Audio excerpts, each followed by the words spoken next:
कहानी की शुरुआत में हमें बहुत सारे आर्कियोलॉजिस्ट दिखाए जाते हैं जो जमीन के नीचे जमे हुए डायनासोर्स को देख रहे थे। वो ये देखकर हैरान थे कि ये तो टीरेक्स डायनासोर है जो डायनासोर्स में सबसे ज्यादा खतरनाक है। लेकिन ये क्या, इस पर तो कोई इंसान हमला कर रहा है। लेकिन ऐसा कैसे हो सकता है, उस जमाने में तो कोई इंसान था ही नहीं। आर्कियोलॉजिस्ट ये सारी चीजें देखकर बहुत ज्यादा परेशान हो रहे थे। वेल अब उस इंसान को बर्फ से निकाल लिया जाता है और लैब में उस पर रिसर्च की जाती है। साइंसदानों के बीच में होता है डॉक्टर आइंस्टाइन। वो कहते हैं कि मुझे यकीन नहीं हो रहा कि ये इंसान डायनासोर के जमाने से जिंदा है। लेकिन इनमें से एक साइंटिस्ट बोलता है। साइंटिस्ट उस इंसान को पीकल नाम देते हैं। इनमें से एक आदमी पूछता है कि सर क्या हम इसे जिंदा कर सकते हैं। पता नहीं, लेकिन हाँ, मैक्सिको के एक प्रोफेसर को सन 2000 में एक ऐसी ही प्रॉब्लम का सामना करना पड़ा था क्योंकि उन्हें सोल्ड रॉक के अंदर पानी की कुछ बूंदें प्राप्त हुई थी और जब इन पर रिसर्च की गई तो पता चला कि ये 250 मिलियन साल पुरानी है। पानी की बूंदों को जब अलग किया गया तब पता चला कि ये उस वक्त के समंदर का पानी है और इस पानी के अंदर 250 मिलियन साल पुराने माइक्रो ऑर्गेनिज्म भी पाए गए हैं। प्रोफेसर ने उन माइक्रो ऑर्गेनिज्म को सही एनवायरनमेंट और सही टेम्परेचर दिया जिससे वो कुछ ही दिनों में हिलने जुलने लग गए। उनमें से एक आदमी पूछता है, सर क्या वो जिंदा हो गए थे।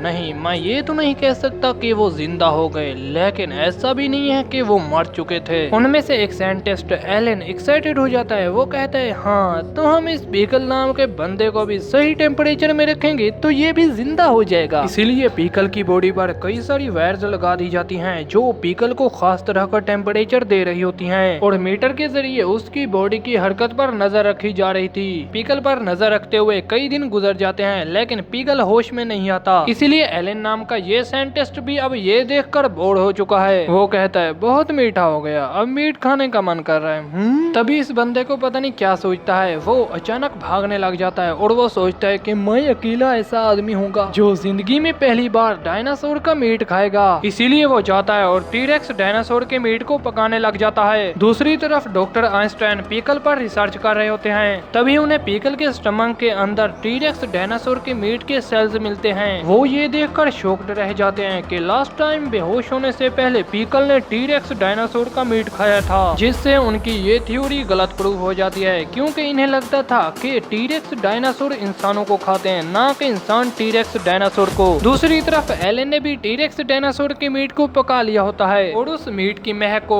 पीकल जैसे ही सूंघता है तो वो उसी वक्त जिंदा हो जाता है। अभी एलन उस मीट को खाने ही वाला था तभी वो देखता है कि उसके पीछे तो पीकल खड़ा है। पीकल को देखकर एलन इतना डर जाता है कि उसके मुंह से वर्दी बाहर नहीं निकल रहे थे। तभी वो पीकल को डराने के लिए गन को बाहर निकाल लेता है और पीकल को कहता है, अगर तुम मेरे करीब है तो मैं तुम्हें गोली मार दूंगा। लेकिन पीकल नहीं रुकता, वो इसकी तरफ बढ़ने लग जाता है। एलन को लगता है कि ये मुझे मारने आ रहा है, इसीलिए वो उस गन से फायर कर देता है। लेकिन पीकल तो उन बुलेट्स को अपने हाथों से ही रोक लेता है और उन्हीं बुलेट्स को वो एलन की तरफ मारता है, जिनमें से बहुत सारी बुलेट दीवार को लगती है और एक बुलेट एलन के कंधे पर लग जाती है। उसके बाद पीकल एलन को पकड़ लेता है। पीकल गुस्से से एलन को हिलाने लग जाता है। अब एलन को भी समझ आ गया था कि पीकल मुझे मार नहीं रहा, पर क्या चाहिए, क्या दूं उसे मैं। ये सारी सूरत हाल को देखते हुए एलन वहां से भाग जाता है और वो एलिवेटर के पास जाकर कोड को डायल करने लग जाता है। उसी वक्त पीकल उसके पीछे आ जाता है। पीकल एलन को गुस्से से देख रहा होता है। तभी पीकल को उसी टीरेक्स डायनासोर के मीट की महक आ जाती है। इसीलिए पीकल टीरेक्स डायनासोर के पास चला जाता है और एलन उस दरवाजे को बंद कर देता है। थोड़ी देर बाद कई सारी पुलिस की गाड़ियां लैंप के पास खड़ी हुई होती हैं। पीकल दीवार तोड़कर बाहर निकलता है और सीधे ही पुलिस पर अटैक कर देता है। क्योंकि पीकल के लिए ये दुनिया नहीं थी, इसलिए वो पुलिस की गाड़ियों को तबाह करने लग जाता है और अब पुलिस वाले आर्मी को बुलाते हैं। आर्मी के पास एक खतरनाक रोबोट होता है। रोबोट के अंदर एक आदमी होता है जो उसे कंट्रोल करता है। वेल अब वो रोबोट जैसे ही पीकल पर अटैक करता है तो पीकल उस रोबोट को एक ही पंच में ढेर कर देता है। आर्मी और पुलिस वाले भी पीकल का सामना नहीं कर पाते, इसीलिए वो स्पेशल फोर्स को बुलाते हैं। स्पेशल फोर्स में होते हैं कैप्टन स्ट्राइडम। वो देखते हैं कि पीकल ने काफी तबाही मचा रखी है, इसीलिए वो अपने सारे कपड़े उतारकर पीकल के पास चले जाते हैं। पीकल उन्हें कुछ नहीं कहता और यहाँ पर स्ट्राइडम उसे कहते हैं, चलो आओ मैं तुम्हें वहाँ ले जाता हूँ जहाँ तुम्हारे जैसे ही लोग रहते हैं। गाइज यहीं पर सीजन 2 के एपिसोड 1 का एंड होता है। वीडियो पसंद है तो लाइक करें और चैनल को सब्सक्राइब करें।